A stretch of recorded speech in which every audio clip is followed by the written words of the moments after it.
Olá, estudante! Seja bem-vindo ao meu canal. Esse é mais um vídeo para você mandar bem na sua redação, tirar aquela nota alta, combinado?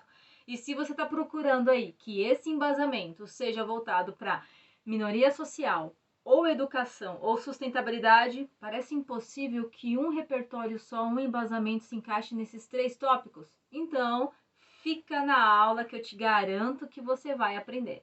Já sabe, né? Aula é aula, então pega papel e caneta que eu tô te esperando. Bora pra aula!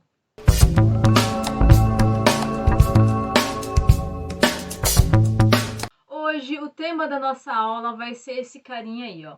Zygmunt Bauman, isso daí, um polonês nascido em 1925 e falecido recentemente, em 2017. Ou seja, né, a literatura, a filosofia aí, aqueles estilos de época, sabe, modernidade, barroco, romantismo, sabe, considera ele como pós-moderno, porque principalmente o período que ele avaliou ali, que ele estudou, que ele produziu bastante conteúdo, foi a segunda metade do século XX, sabe, ali de 1960, 1970 para o final de 2000, tá bom? Isso é chamado de pós-modernidade, ou seja, depois do moderno. E pessoal, Zygmunt, ele tem vários estudos, tá? É uma riqueza de conteúdo toda vez que a gente vai estudar, se debruçar ali, entender o pensamento dele. O que eu quero trazer, observação, é um desses estudos, é um desse tópico, chamado de modernidade líquida. Olha só, na realidade, esse conceito de líquido, ele jogou para a ideia da modernidade líquida, do amor líquido, das relações líquidas, do trabalho líquido. Então, é como se você pegasse essa ideia principal de liquidez, fluidez, que ela se ramifica por vários outros pontos. Tá muito abstrato? Não, nada a ver, irmão. Veja essa frase dele aqui, para a gente conseguir pegar essa ideia e aplicar no nosso dia a dia, tá? Ele fala que a única certeza que a gente pode ter é a incerteza. E quando o Zygmunt fala isso, pessoal, o que ele está falando? Ele primeiro considere aí, ó. Digamos que aquele período, até mais ou menos 1980, 1990, ele considera de tempos sólidos. Isso aí. E de 80, 90, principalmente dos anos 2000 para frente, esse período, tome nota, depois da internet, ele chama de tempos líquidos. E qual que é a comparação, Pro? Não sei. Vamos lá, pessoal, eu vou pegar aqui, como a gente vai para a prática, vou pegar uma situação bem do cotidiano, tá? Primeira opção, se eu quisesse, veja bem, comprar um cronômetro desse daqui, ó. Um cronômetrozinho, tá vendo? Como que eu poderia encontrar ou decidir pela minha compra desse cronômetro? Primeiro ponto, eu teria que separar um dia, ir num local físico, pegar lá meu meio de condução, seja a pé, de ônibus, de carro, seja do que for, de metrô, teria que me deslocar até um local que tivesse essas lojas. Primeira diferença dos dias atuais, né? Porque muito do consumo hoje é online. Hoje, comparando, se eu quiser comprar algo, eu vou acessar, vou colocar lá, comprar cronômetro online. Bom, primeira diferença já. Faz sentido aí? Segunda diferença, eu teria que andar em várias lojas, anotar preço, pesquisar forma de pagamento, pesquisar se tinha desconto. Eu teria que ficar fazendo uma pechincha ali. Normalmente você vai tomar de 2 a 4 comparações, né, concorrentes ali. Ok, e hoje? Eu posso abrir 4 abas no meu notebook, eu posso abrir 4 abas no meu celular, anotar os preços. Fez sentido aí para você? Que hoje, pessoal, é muito fluido, é muito rápido. A ideia da emergencialidade, tome nota desse vocábulo, desse termo aí, dessa palavra-chave, veio principalmente depois do advento da internet. Sim, porque a nossa forma de viver no geral, o trabalho, as relações, o comportamento, o consumo principalmente, foi muito alterado pelo advento da internet. Eu dei um exemplo, né? Vamos para outro exemplo agora. Vamos supor que você que está aí do outro lado, a gente combine de fazer aí um churrasco no final de semana, ok? Uma comemoração no final de semana. Pra quê, Pro? Não sei, imagina aí, pode ser um aniversário, um Natalzinho, um Dia das Crianças. A gente está precisando fazer um churrasco. Será que todos os meus amigos e os seus amigos, ou qualquer pessoa que a gente leve da família, enfim, será que todas essas pessoas a gente conheceu de forma presencial? Será? Dá uma olhada, avalia seu entorno, todas elas? Não teve ninguém aí do seu entorno que você conheceu através da internet?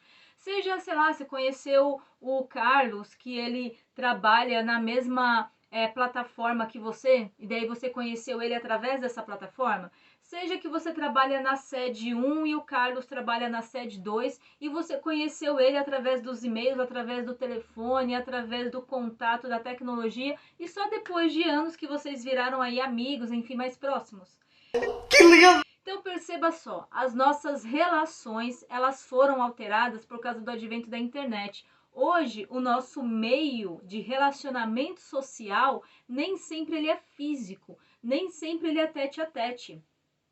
Seja algumas pessoas mais ou seja as outras pessoas menos, seja algumas sociedades, algumas regiões em maior ou em menor proporção, mas a relação que essas pessoas têm com outras pessoas, relacionamento interpessoal, não é só físico, ele também é via tecnologia. Aí eu coloco tecnologia porque pode ser internet, pode ser telefone, pode ser e-mail. Fez sentido aí para você? Eu dei um exemplo nas relações, eu dei um exemplo no consumo, agora eu vou dar um exemplo no trabalho, nas relações de trabalho, tá? O que é esse trabalho líquido?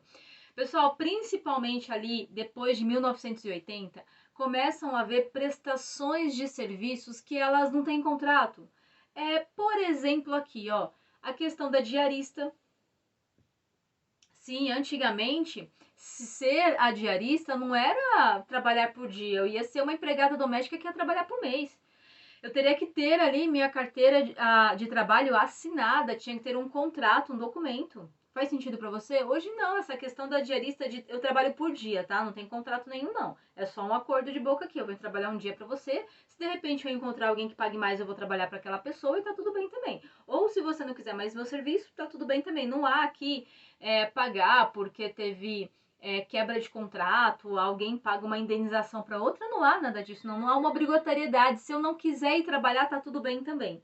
Outra questão aqui, pessoal, olha só. Houve também o Uber. Sim, e o Uber, eu tô falando de forma muito mais emblemática, simbólica, né? Um exemplo que é muito normal pra gente. Mas tem vários outros apps que facilitaram a ideia de oferecer um serviço e outra de prestar, de consumir um serviço. Qual que é a ideia aqui? Não há contrato, você pode chamar o Uber X, o Uber Y, amanhã você chama outro prestador de serviço e tá tudo bem. Outras relações profissionais também foram muito a ideia do freelancer, principalmente aí tradutor de texto, revisor de texto, editar vídeo. Essas pessoas ela trabalham muito com demanda. Olha só, qual que é a sua demanda? Ah, é esse vídeo aqui, é esse texto, é esse serviço, eu vou prestar esse serviço e acabou, tá? A gente não tem nenhuma obrigatoriedade. Isso daí adveio muito depois do avanço da internet. Foi demais, inesquecível! E claro, não vou nem falar dessas questões do trabalho líquido com aqueles trabalhos que eles foram facilitados através da internet. Ou seja, de você receber um atendimento online, seja do que for, tá? De qualquer profissional, seja de um professor, seja de um psicólogo, qualquer profissional. Hoje é muito mais fácil você encontrar esse profissional. Eu posso dar o mesmo exemplo lá do cronômetro. Você chega na internet e procura lá psicólogo atendimento online. Pronto, você pode abrir 4 ou 5 abas, pega o telefone de cada um, marca com cada um e resolve sua escolha. Hoje, em questão de 5 minutos, você pode decidir pela compra de um item. E antigamente, em 5 minutos, você não conseguia nem chegar até o local para comprar esse item. Fez um pouco de sentido aí, pessoal? Então, essa é a ideia da liquidez de Bauman, tá? E aí, Bauman também fala muito do descarte líquido. O que é isso? Sim, descartar, tá? Jogar fora. O que é isso? Ele fala que hoje os produtos, eles são programados para se tornarem obsoletos. Exatamente. Eles são programados para não funcionar a partir de uma determinada data. Porque a ideia é você estar sempre trocando. Com o advento da internet, olha só o raciocínio. Com o advento da internet, a tecnologia, os aparelhos que demandam, né, inovações, eles são constantemente atualizados, eles são constantemente renovados. E essa indústria que renova, ela precisa que você consuma, que eu consuma, que o seu vizinho consuma, que o cara lá do Acre consuma. Ela precisa que toda a população mundial sempre ande consumindo algo novo. E quando ele consome algo novo, ele precisa ver que aquela tecnologia nova, ela traz um quê de facilidade, um ganho para ele. Ele está ganhando porque ele está adquirindo algo muito mais moderno. Fez sentido aqui? Algo que traz muito mais diferencial do que o antigo. E que sem esse diferencial, ele não consegue mais estar atualizado na sociedade. Aí, de repente, você olha e fala assim, será que é mesmo? Imagine aí que vamos supor que eu, Kelly aqui, eu trabalho com fotografia, eu tire foto, ok? Aí vamos supor que a minha máquina já seja de 3 anos atrás. E a última geração dessa máquina, ela tem um zoom com muito mais qualidade. Ela imprime algumas fotos na hora. Ela tem ainda, na mesma máquina, eu consigo editar o vídeo ali, edições simples, eu consigo fazer na mesma máquina. Imagine aí, viaje comigo que ela traz muito mais benefícios do que a antiga. Então é óbvio que se eu mostrar isso quando eu estiver vendendo o meu trabalho, eu vou ter muito mais diferencial do que uma pessoa que não consegue oferecer esses benefícios. Fez sentido para você? Então, pessoal, tome nota. A ideia de liquidez de Bauman, resumindo, entra na questão do trabalho, das relações humanas, da cultura, da moral líquida e principalmente das relações líquidas. E agora, se você ficou até o momento desse vídeo, o momento mais importante, ó, o resuminho. Exatamente. E fala aí, qual que é a aula que você assiste todo o desenrolar e ainda tem o fechamento, o resumo dos pontos mais importantes? Então, esse vídeo vale ou não vale o seu joinha? Compartilha para aquele amigo, para aquela amiga que eu tenho certeza que ele vai curtir, tá bom? Então, vamos voltar aqui. Resumindo, o que era o mundo sólido até mais ou menos 1980 que Bauman fala? Era aquele mundo, pessoal, primeiro, que as coisas eram feitas para durar, ok? Os bens, eles eram muito mais perenes, né? Eles eram muito... O que é o perene? Eles eram feitos para ser trocados a longa data, tá? Era difícil você ter um telefone que você trocava a cada 2, 3 anos. Era difícil você ter um móvel que você trocava a cada 4, 5 anos, tá? Então as coisas eram feitas para durar. Segundo ponto, o trabalho, havia uma imobilidade geográfica, ou seja, eu ia trabalhar em determinado local e eu tinha que me fixar lá. Hoje em dia eu posso trabalhar à distância, eu posso trabalhar de qualquer local do país. Fez sentido para você?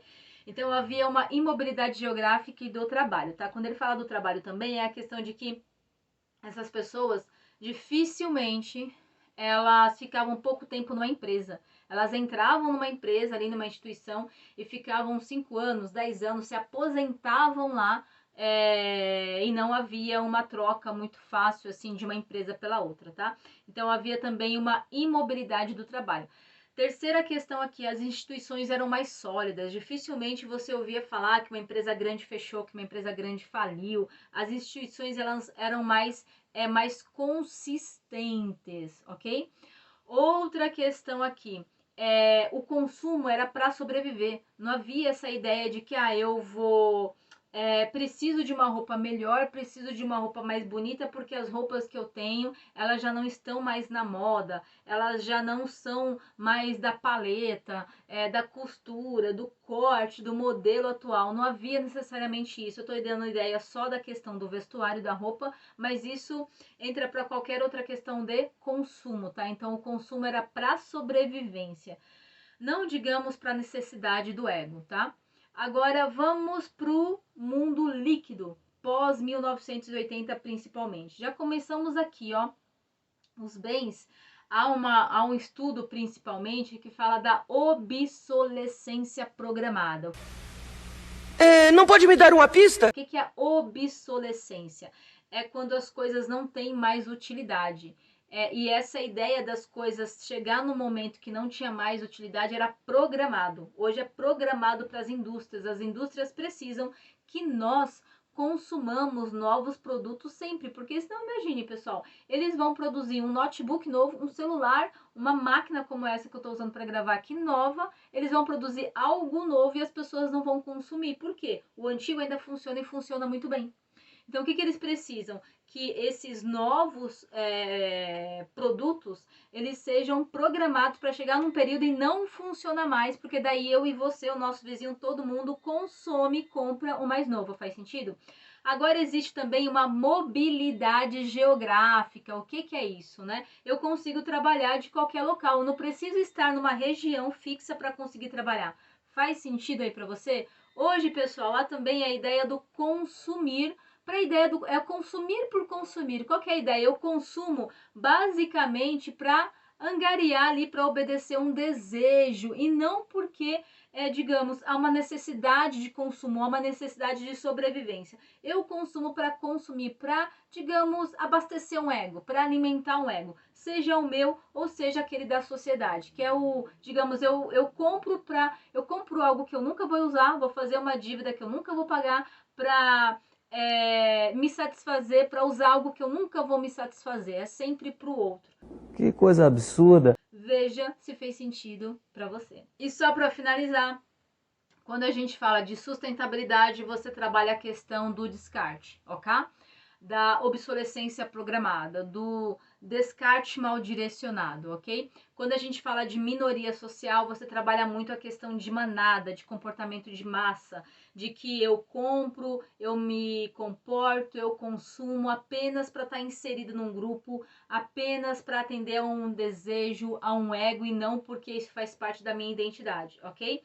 E isso faz parte de educação, porque, pessoal, é a instrução, é o conhecimento, é a reflexão que te tira desse movimento, que te tira de estar inserido dentro dessa modernidade líquida, dessa sociedade líquida, e você consegue não necessariamente se comportar da forma com que todos se comportam. Você consegue refletir, você consegue pensar, você consegue ter um senso crítico acerca de tudo isso e, claro, verificar o que serve e o que não serve para você, o que faz sentido e o que não faz. Como que você pode viver nessa sociedade líquida, mas sem necessariamente de forma nociva a você. Ou seja, você tem consciência do que ocorre e consegue, digamos, desfrutar do melhor sem se prejudicar, sem estar aí imbuído também, mergulhado nessa manada. Fez sentido? Que loucura! Agora sim, obrigada por hoje, espero ter colaborado. Deixa aqui nos comentários se você já tinha ouvido falar desse conceito, se não tinha, se esse vídeo te abriu o radar, te deu alguns insights, te deu aí algumas ideias para você colocar na sua redação. E claro, se inscreva no canal, pessoal, vale a pena se inscrever no canal, não vale? De segunda a sexta-feira tem material assim, caprichado, organizado, para que você tire aquela nota alta na redação, tá? Obrigada e vai lá, gabarita essa prova.